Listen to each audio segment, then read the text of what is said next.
All right. Welcome back to a brand new video of the Targeted Individual Program, Targeted Individual Experience. All right, so took my daughter to jujitsu and back, and they were using the fire trucks. I decided that I'm not gonna report because I just wanted to, you know, just between me and my daughter, just have some, conversations and stuff like that. So, kind of tune them out for a little bit, but they were engaging in the heavy noise campaign. Even as when Pam gets in the door, so they say Pam, they use their sirens, right? Here they go. They go with the sirens. So as Pam got home, they started using the sirens a lot. You know, so now whenever I say her name, they'll start using the sirens, right? Again, I would like to really try to understand what it is that they do with her. Well, I know, but there's something else going on there, right? The lies, the manipulation, the use of our women to manipulating them into having all these, what's the word I'm looking for?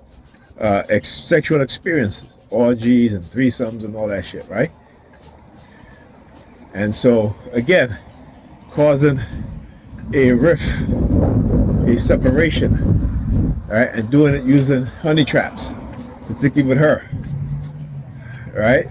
And she's falling for it, right? Even when she's having bad health, that she comes in the house, I'm leaving, all of a sudden she can barely walk, right? I can tell her, I say, hey, you choose not to listen to me. There's nothing more I can say to you. And when I do,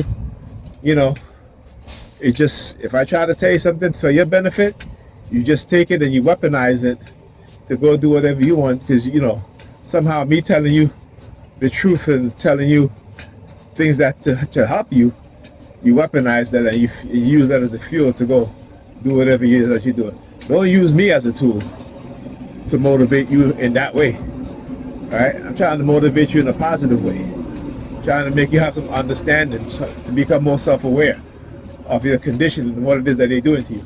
Because when your health fails, they're going to walk away from you.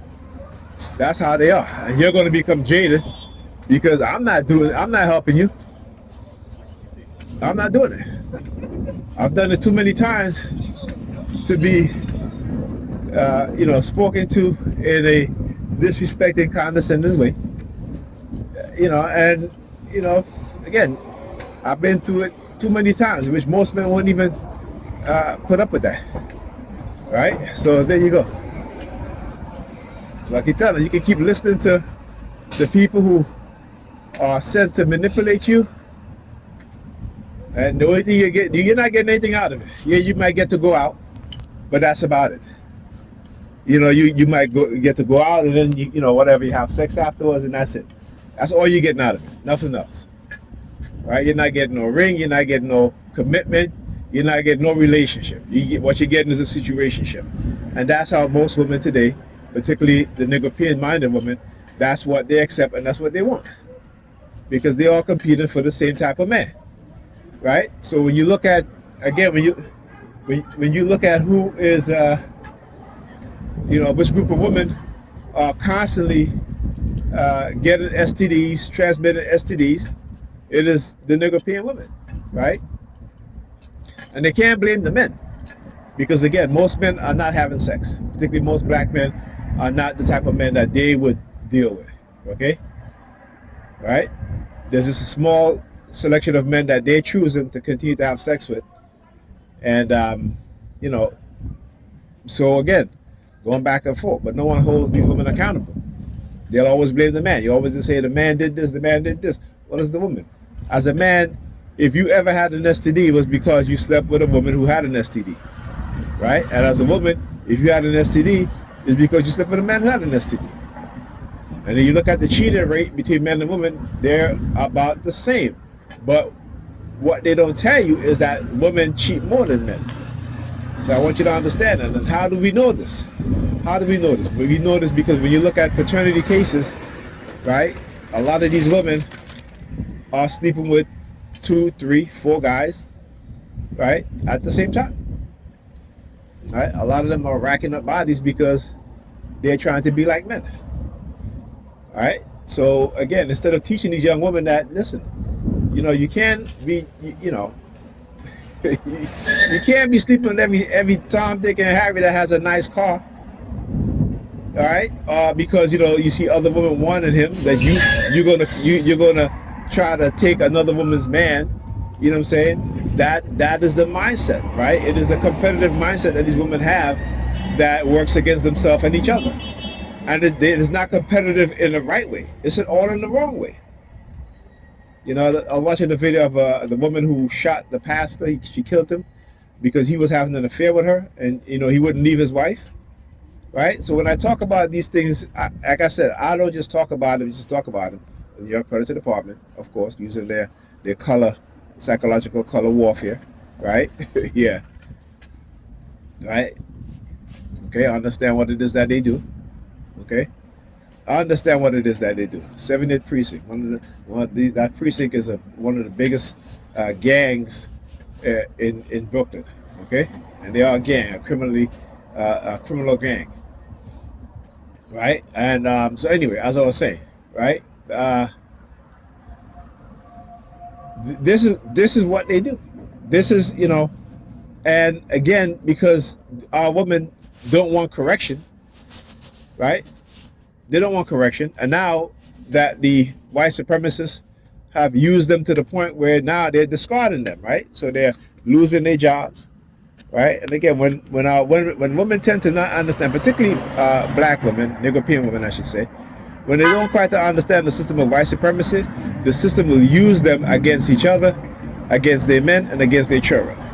Right, so you can't tell them anything, nothing at all. All right, so anyway, so she's so she comes in and whatever. She's like, I'm like, listen, that's you. I don't want to hear it.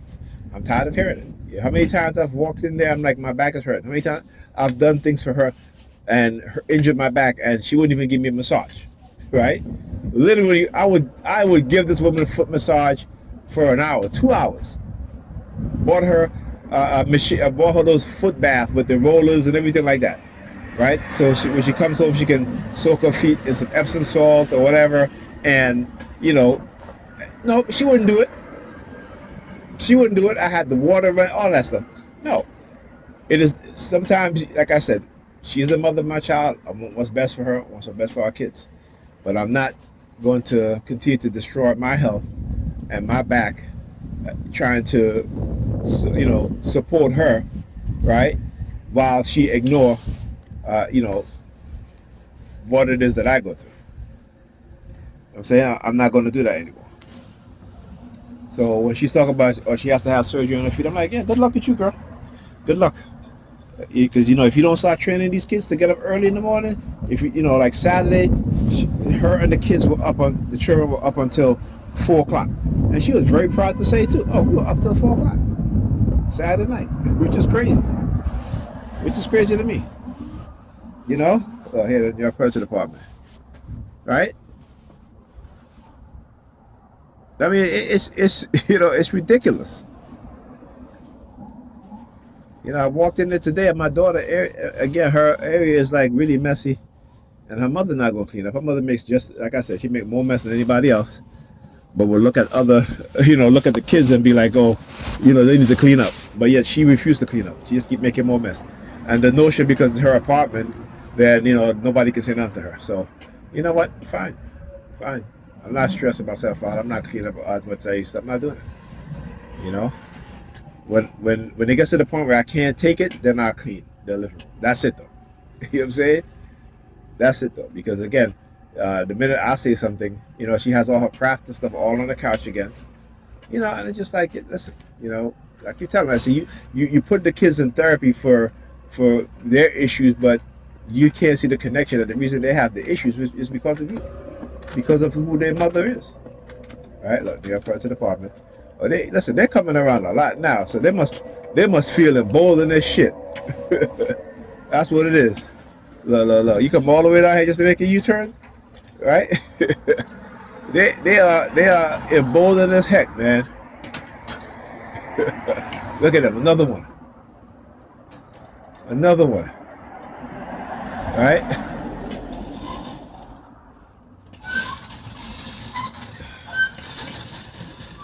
But yeah, like I'm just like, it doesn't matter what kind of therapy you give them, right? If you, as a parent, you are ignoring your children, if you are not doing the things that they need done, not the fact, it's just the fact that because you put a roof over their head, right? And you know what I'm saying? That's not parenting.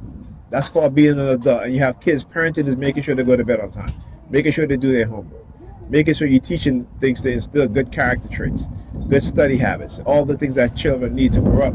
As when they get older, you know, then they're not messy and bothersome. Anyway, talk to you guys next week.